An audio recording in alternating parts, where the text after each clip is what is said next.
One of the returning faces we just saw on screen there, Josh Mason. He'll be looking to have a good run this weekend. But the eyes of everyone on Oliver Goethe and on Christian Mansell, the top two in the championship at this stage.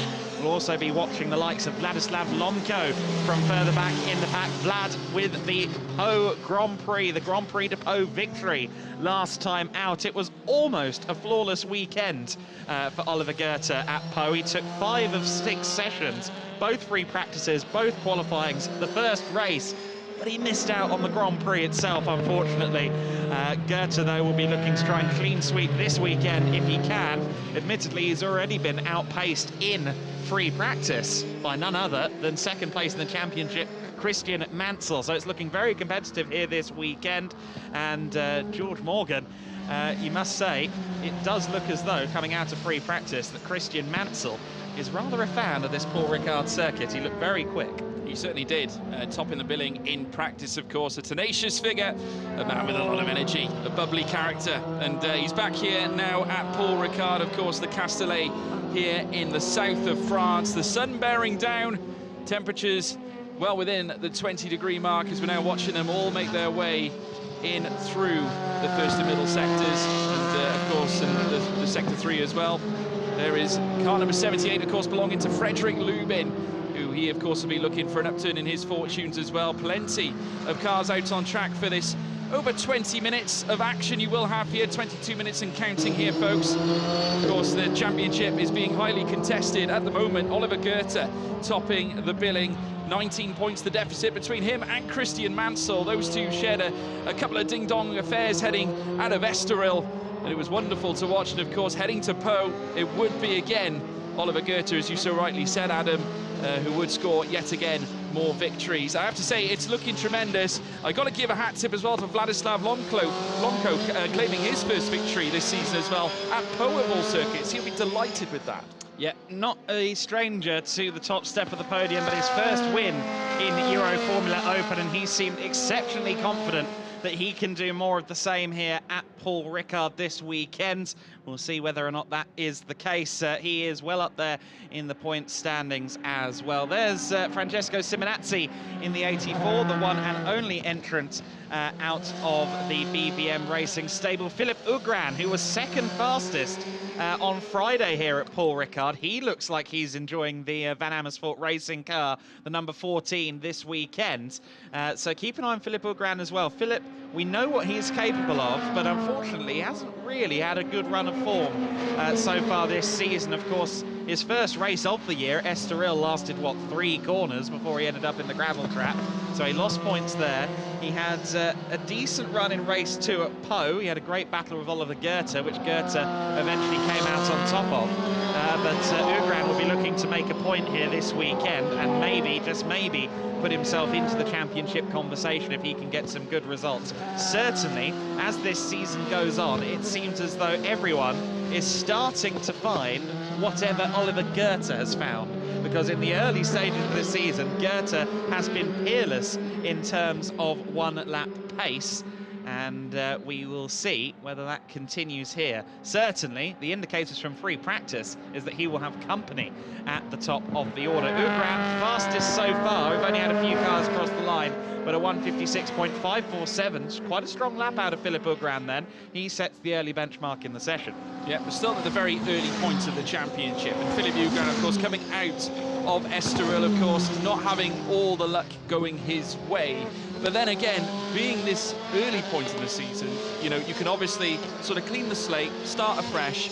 We're going to come into the Paul Ricard weekend with a fresh set of eyes. This is a very different circuit to Estoril, folks. A very poleaxing straight heading down the Mistral. And of course, they will have the chicane to deal with, but at the same time, you can pretty much send these cars flat out. Philip Ugran, again, going quicker in Sector 1, just under 0.4 of a second, and that is a good showing indeed as he now makes his way into that centre chicane out of Sector 2 down the Mistral Straight. He'll then be sending it down through towards Turn 10 at Corbeil de Signé, and as we have seen on various occasions, you can take this corner flat out, and he's gone quicker again. In fact, another 0.4 added to that time. He's now up in the 0.8 of a second faster mark. So certainly Philip Ugran, he's going full send right now. Yeah, Ugran almost a second faster than himself already, but oh, he's run it wide there. Turn 11 is often a corner that can bait you out wide, and certainly he had awful wheels off track there. We know there are very few prisoners taken in regards to track limits, but he did probably cost himself time there wrestling the car, so we'll see whether or not the time stands, but it was looking good to that point, and we know that Ugran, the Romanian driver, is looking strong here this weekend. Van Amersfoort as a whole have had some trials and tribulations so far this year. Of course, last time out at Po, Sebastian Ogard, who was second in the championship coming into Po, actually injured his thumb and had some issues on the circuit as a result of that. Ugran has gone faster yet again, a 56.354. Oh, and then he's gone way too wide, and has he damaged the car? Well, there's an answer. Yes, he has, and unfortunately the front wing has gone, oh, careful, don't take out a board while you're at it. Just bumping the car over the curbs there. Tried a little bit too hard on the exit of turn 2, and that's cost him dearly. Yeah, the Romanian won't be happy about that, certainly unfortunate. Certainly setting a purple lap of all sorts. Vladislav Lomko moves up second fastest, just over 0.2 of a second slower than Philip Ugran's best time. And of course, heading through that first sector, here's the action replay heading through the initial part of this track. Oh yes, just rubbing on those curbs, and of course with the car bobbling around, just catches that front wing. Oh dearie me, bit of damage, bit of work for the guys in the garage to do. But never a sight you want to see at a very early stage of qualifying, that's for sure. But I know that they're very capable. Of course, Team Van Amersfoort being run by Danielle Giel this season, and taking the team for the first time. I know that she's very keen to make a great impression. Very, very capable. There's the BVM car making its way through the next right. Of course, being driven by Simonazzi, who was at the top end, actually, is now dropped down to 7th place after the earlier runs. We've seen more times flicker through. Frederick Lubin in 2nd place. Oliver Goethe, as well, has actually landed a top time. He's nestled a 155.964. The sole man in the 155s is Oliver Goethe, our current championship leader after rounds at Estoril and, of course, Po. Simonazzi now comes around the final corner. What's he going to land here at this point? Certainly the Italian looking to try and improve after a very difficult run at Estoril, a 56.374.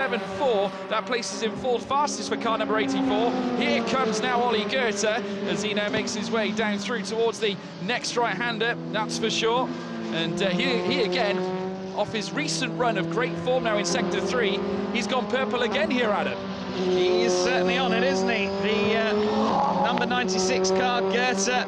The Goethe family as a whole have had a fabulous month. Oliver Goethe has been stamping his authority on Euroformula Open, is currently our championship leader, but full course yellow before he can get to the end of the lap, so that's going to cost him. We'll have to see why the full course yellow is out in due course, but full course yellow is out. I would suspect that a marshal is having to go out and get that front wing that's been discarded by Philip Ugran. I suspect that's probably the reasoning for a full course yellow. To complete my point though on Goethe, obviously he's had sensational form here in Euroformula Open, our championship leader by 19 points coming into this weekend. Also, the entire Rofco team had a wonderful showing at the Monaco Historic last weekend. Goethe's driver coach, Stuart Hall, took 2 wins in classic F1 cars there, and his father, Roald Goethe, also had some stellar performances at the wheel of one of his historic F1 cars out of the huge Rofco collection, the family collection of racing cars. So he went from Po to Monaco, did Oliver. He wasn't racing anything, much to his own chagrin, but he did get the opportunity to soak in the Monaco Historic last weekend, and now he's with us at Paul Ricard. There you see the markers and the sausage curbs costing Philip Ugran dearly. You saw there the marshal heading out onto the circuit to collect the front wing. Did quite well not to fully lodge that under the car when he rolled over it there, and didn't have puncture rounds for either, so at least Ugran was able to get back into the pit lane without too much problem. But Ugran will be very disappointed, and I'm sure that he will be right back on the pace once He's got a fully repaired car underneath him. He's the only driver in the pit lane at the moment. Everyone else is trundling around under full course yellow speeds at the moment. I am seeing the FCY withdrawn, though, at the back of shot. The marshals were drawing the yellow flags, and we now have the confirmation on the timing screen as well. The green flag is waving again. Oliver Goethe will be giving a bit of a sigh and going, right, let's try and get that lap back then. He was well purple, wasn't he, at the time of the red flag, or rather the yellow flag, the full course yellow. Let's see if he can get another fast lap in now. And of course, other drivers who will be looking to try and set a better time. I think Vlad Lomko would expect better from him.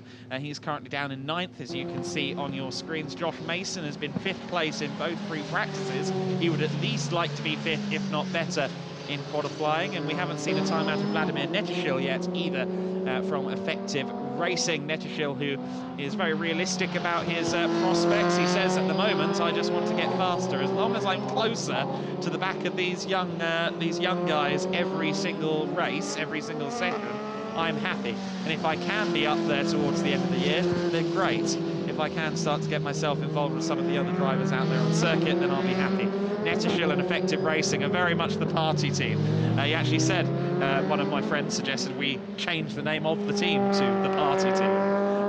But Netishil loves his racing. He's 40 years old, Vladimir, the Czech driver, and comes here with championship honours under his belt in the FIA Central European Series, as well as many others.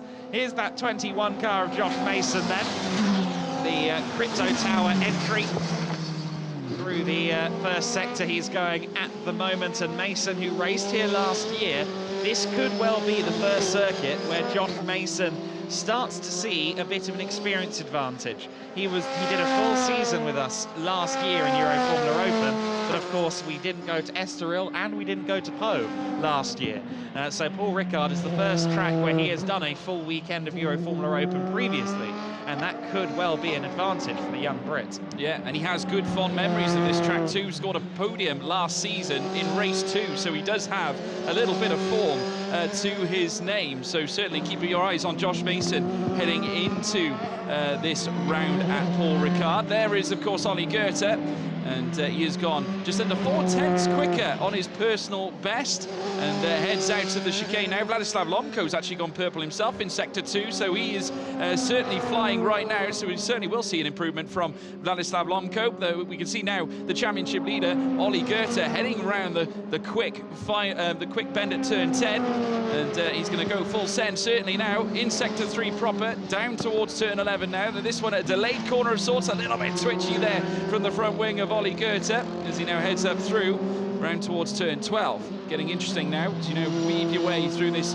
needle part of the circuit. Got to try and thread it. This man certainly will. The Dane driver certainly looking to try and land a charismatic blow on this field. He certainly could do. Second place now for Ollie Goethe as Vladislav Lomko does go purple here at this point and lands himself into P1 there for the 69 car. As now we're watching Ollie Goethe. Can he trample 155.548? He is now making his way down towards the line. Is it going to be a good one? It certainly is. A 55.087. Sensational. He immediately goes top then of the session, and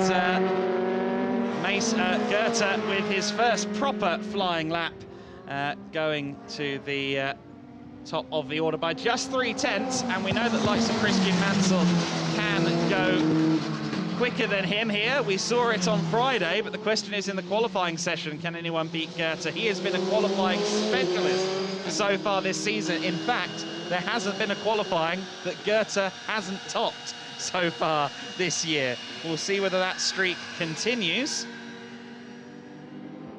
Seb Ogard heading back out onto the circuit. He, of course, is one of the rookie class runners, as is the Grand Prix de Po winner, Vladislav Lomko. And in fact, they're tied on points in the rookie classification at the moment. The rookie class has its own point scoring structure, unlike the actual championship. So the championship for rookies and the main championship with a different point scoring system. And Ogard and Lomco, currently tied on rookie points, and we'll see how that battle evolves between the two of them as the season goes on. Both of them also well into the championship contention proper as well in the main overall championship, so we'll keep an eye on them as the season goes on. Mansell, who has never raced here at Paul Ricard in Euroformula Open, but he has done a lot of testing here. He knows the circuit well. He likes the circuit plenty, and he certainly likes France as well. I think he's been reveling in the fact that he's spent most of the month in France here doing his racing. Into the pit lane goes the 71 of Christian Mansell. Mansell back in once again. So about 8.5 minutes of the session left to go. There's not too long left for these drivers to get another flying lap in, but I think we are going to see something of a 5-minute dash here. Get the fresh rubber on, get some flying laps in. I think the order we see on screen at the moment is anything but definitive. Yeah, no, absolutely. I think we're still going to see something a little bit more from some of these drivers. Obviously, Goethe on top. Mansell in second place. This is a familiar sight that we saw in practice, of course. Mansell, of course, giving Goethe a hard time. When we went to Estoril as well, of course, we saw some very thrilling encounters, that's for sure, at Portugal. As we're now watching the scenes of Sebastian Ogard make his way down the stretch as well at the Mistral Straight. And he'll be looking to improve too. Another man that we saw towards the top end fighting as well. Of course, Van Amersfoort will be looking upon him and the other two drivers they have here today to certainly improve, see whether they can touch the top order once again. And as he makes his way down into that chicane now, of course, heavy braking at that point when you're going flat out, and then you put your foot back straight onto the power for the second half of the Mistral Straight leading in towards the next straight. There's Daniel Gilles and the team there in the technical box on the circuit side, no doubt advising their drivers as they go round this track. Ogard, I love the fact that he's still looking a bit Darth Vader in the cockpit of the car. He's still got the bare carbon fibre helmet. He had a fully liveried helmet with us in Estoril. One of the vendors at the circuit had this helmet that he particularly wanted, and he purchased it. Still hasn't got it liveried up yet. But he's now got the full Darth Vader vibes in the cockpit of the car. He still hasn't got it liveried. I'm sure he'll try and get it done for Spa, but I actually rather like it. I think he should keep it bare carbon fibre. Goethe then, currently our benchmark driver. Oh, just getting out of the way there as some of the drivers on faster laps. Good track awareness there from Goethe, but that is one of the complicating factors of this pit lane, the pit lane exit. It does throw you right out onto the racing line, and they have tried to rectify that in more recent years, but frankly, just the geography of the circuit, it's very difficult to fully rectify that problem. Yeah, Goethe doing well to get out of the way of some of the drivers who are on quick laps at the moment. Not seeing any green sectors out of anybody at the sharp end of the order for now. I think the last 5 minutes, as I said, will be key. Goethe's heading back onto the circuit. Josh Mason and Christian Mansell are just coming out of pits as well. So quite a few of the fast main protagonists for this qualifying session will be now out there with fresh rubber. You see there, fresh slicks on Goethe's car, and let's see if he can use them well. Absolutely, get them warmed up here with 5.5 minutes still to go here in qualifying. Goethe still on top, 3/10 clear of Christian Mansell, who's also out on an outlap. Lomco as well will be looking to improve. He's out on track, as well as Ogard and Lubin. And Josh Mason also out on an outlap too. Still Vladimir Natusil in P12 right now, and he'll be looking to perhaps go again and enlist another time. Made some improvements in Po, in fact, obviously setting his practice time around about 8 seconds off, but he quickly brought that straight back in for qualifying, and certainly showing some grand improvements. Obviously, he's got a round less than many of these drivers in this championship so far, so he's trying to get himself adjusted. Certainly here at Paul Ricard, as I said before, very different track. As now we're watching Goethe make his way through Sector 3, and he'll be getting himself prepared, ready for another fast lap. So we will keep our eyes peeled, folks. We now see the cars out of our commentary box window shoot down towards Turn 1 as well. It's going to be a shotgun finale here in Euroformula qualifying. Goethe then heads past the start-finish line, and this should be his first flying lap, unless he chooses to do 2 warm-up laps. 2 warm-up laps was the norm at Po, but of course that's a much different circuit, a much shorter circuit, and so let's see whether or not it certainly looks like a push lap to me through the first couple of corners, but we'll see whether or not it is for sure at the first sector split. In fact, no, I'm already sure. Look at the lines he's taking through these corners. I think he is trying. He's smooth, but I think this could be quite a quick lap. Let's see what the sector split is through the first. It's only a 32.8 actually. Philipp Ugran though, this driver that we look at now, a 31.2 in the first sector. He has shown some fast sector splits so far. He hasn't been at the top so far, but let's see if Ugran can try and go even quicker in the second split. He's still personal best, but he's lost just over a tenth to Oliver Goethe, who still has the fastest time of anybody in the session. Simonazzi's improving as well. For Ugran, this is an all-important final sector. Stays well within the confines of the track at turn 11 this time by... You see bouncing over some of the outer perimeters of the circuit as well. Porpoising has become a hot button topic in the world of motor racing in 2022, and you see some of it on some of the slightly rougher edges of the track here at Paul Ricard. Ugran around the final turn 15. Power down. Very smooth, not really fighting the car any more than he needed to. Can it be below a 155? It's not, a 155.307. So purple in sector 1, but the two sectors that followed were not quite up to scratch. Christian Mansell is on a purple first sector at the moment out there on track 2. There is Mansell and Josh Mason ahead of him. So Mason goes through your shot first, and then through senior comes Christian Mansell. Mansell with a purple sector 2 as well.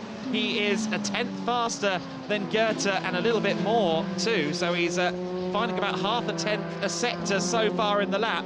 Can he find a special sector 3 to try and secure a comfortable provisional pole position? He's coming around the turn number 13 now. Into 14 and 15 he will come. Ugran second fastest on a 55.3. I'm fairly sure Mansell's going to beat that.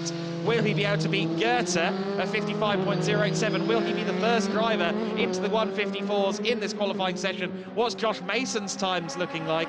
I don't think that was an improvement out of Mason. Mansell across the line, a 54.788. Sure enough, he was almost 2 tenths quicker than Goethe in the final sector alone.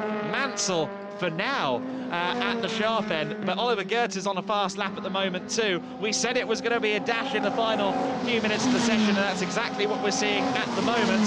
Mansell on top, but will he stay there? Well, with just over 1 minute 20 to go, it's certainly going to be the task of Ollie Goethe to try and knock Christian Mansell off his perch, but still, Mansell out on track. He could still yet improve. Ollie Goethe will certainly have sights to gun down upon Christian Mansell here at the finale of this session. Just over a minute still to remain here in the Euroformula Open Championship here at Paul Ricard for the first qualifying session of the race weekend.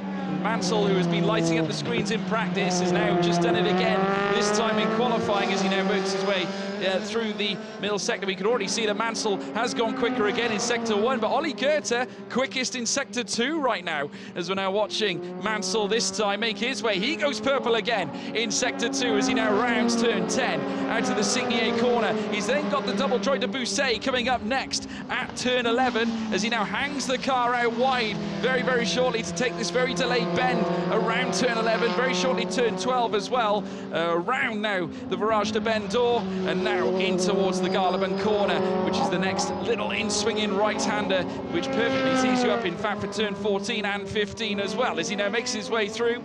Threading the needle here at this point now, Christian Mansell, can he do the unthinkable? Can he top it again? Here though, Ollie Goethe has just nicked the first purple sector off him, 31.0. Here comes Mansell, the Australian, looking to again go faster. He crosses the line.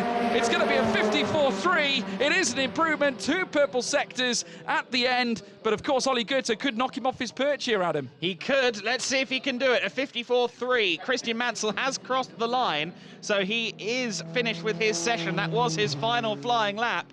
And Christian Mansell currently top but can Oliver Goethe fell him? Let's see. He's purple again in the second sector, but he was only 0.02 of a second faster than Mansell in that second sector. This last few corners is going to be huge for Goethe, and he's squirreling away at the wheel here at turn 11, the long sweeping bend of 15 corners here at Paul Ricard. I think it's going to have to be a perfect 15 corners for Goethe to beat Mansell. Can he do it? Just the 3 corners left to go. Make that 2 corners. Goethe heads up to the penultimate corner of the lap. He's still looking quick. It's looking smooth, and we know that sometimes smooth is fast. Through the final corner comes Goethe, the number 96 car from the Motor Park stable. Crypto Towers Mansell on pole provisionally. Can Goethe knock him off the top? No, a 54.432. That final sector wasn't quite up to the same level as Christian Mansell's. There are still drivers left across the line. And here's that moment for Goethe. That could be where he lost the time there. He just got a little bit squirrely at turn 11. It almost looked a little bit calmer in slow motion than it did live, but there was a little bit of a squirrel there for Goethe in the 96. He will surely be happy, though, with second on the grid. But unfortunately, his pole position streak has come to an end. So Goethe's 100% record in our qualifying sessions is over. Lomco, third fastest in the 69 car. Just over 3.5 tenths from Mansell's fastest lap. Josh Mason, fourth fastest for the Crypto Tower team. So Crypto Tower with 3 cars on the first 2 rows. Sebastian Ogard, 5th fastest there in the Van Amersfoort car, the first of the Van Amersfoorts. Philippe Augran also very competitive in that session. He's 6th fastest and all Van Amersfoort 3rd row. Motor Park's Alex Garcia with a good 7th place. A solid performance from Alex Garcia in that session. Freddie Lubin, 8th fastest. I think he would expect a little more from himself. I'm sure he'll be carving his way through the order when we go racing later today. Francesco Simonazzi, 9th fastest in that session. Nicola Marinangeli just about into the 55s of the 155.999 to go 10th. Nico Pino with a 156.453 to go 11th fastest. Vladimir Netishil there, not quite under the 2-minute barrier yet, but he's getting quicker session on session. He will start from the back of the grid. Mansell then with pole position. Mansell, who of course took our first win of the year at Estoril, has only had that 1 victory so far in this 2022 season, but he will surely have very, very high hopes of win number 2 here this weekend. I think he can be very confident. I think obviously after putting together a very good practice session, coming back into qualifying and a hair's breadth on top again, you've got to give credit to Ollie Goethe. He's within a 1/10 of a second, so no less. The pace is great, certainly for the Rofco livery, that's for sure. And he can sit in second place. I'm sure he'll want to take his chance as we head into the race later on this afternoon. But credit to Christian Mansell, the Australian has done it. 154.337 was the pole time, and he'll be delighted, certainly, with that effort. As we now watch him wheel the car into the garage, he's certainly going to be delighted. You can see, look at him, all the team just wheeling the car in. The spectators watching on in the warm summer weather here in southern France. What better place to be than here at Paul Ricard, that's for sure. But wonderful result, certainly, for him and his team. Obviously, looking into the race, it's going to be a very different affair. A test of racecraft here at Paul Ricard. Yeah, absolutely. Christian Mansell has been a lightning fast starter so far this season. He hasn't had a pole position to play with yet, but he's finally got one, and you can see the smile through the helmet. Shades of his fellow Australian Danny Ricciardo with the obvious in-helmet smile. He will be ecstatic. Let's listen in. Good job. Thank you so much, man. There you go. Giving his thanks to the team. He is a very happy man. And I got away. he's going to have an interview. There's his dad. Oh, that's so happy for the Mansell family. Of course, they shifted from Australia to the UK to help Christian on his racing journey, which is such an awesome thing. And we see a number of drivers from outside Europe moving into Europe to try and pursue their dreams, and that's absolutely no mean feat. for everyone. There's Christian's dad also lending his support to Ollie Goethe, and looks like a little bit of coaching there as well from Christian's dad to Ollie. Of course, Ollie is missing his driver coach here this weekend. And here are the top three. The 69 car, Vladislav Lomko, third fastest. The Paris-based driver, a second home race for him, 2 races in France in the same month. And third fastest in that session. We'll see what he can do from row 2. Oliver Goethe, second fastest. His pole position streak is over, but he's still in a strong starting position for when we go racing later today. And Christian Mansell with his first pole position of the season. Let's go to him now. Christian Mansell, it seems that Paul Ricard suits you well. Yeah, I mean, obviously this is a quite a nice circuit for me. I enjoy it here. You know, it's a very nice track to drive in this car. You know, the whole lap was just really hooked up. Good track position. I had Josh just in front of me. I got a really, really good tow. But yeah, overall, really, really happy with that. Really happy. What will happen this afternoon? We will see. I mean, I hope for the best, but yeah, no, really, really mega. Really, really mega. Well done. Thank you. There you go, Christian Mansell, our pole sitter. The race will start at 15:50 Central European Summer Time, so make sure you're here for race 1 for Euroformula Open at Paul Ricard.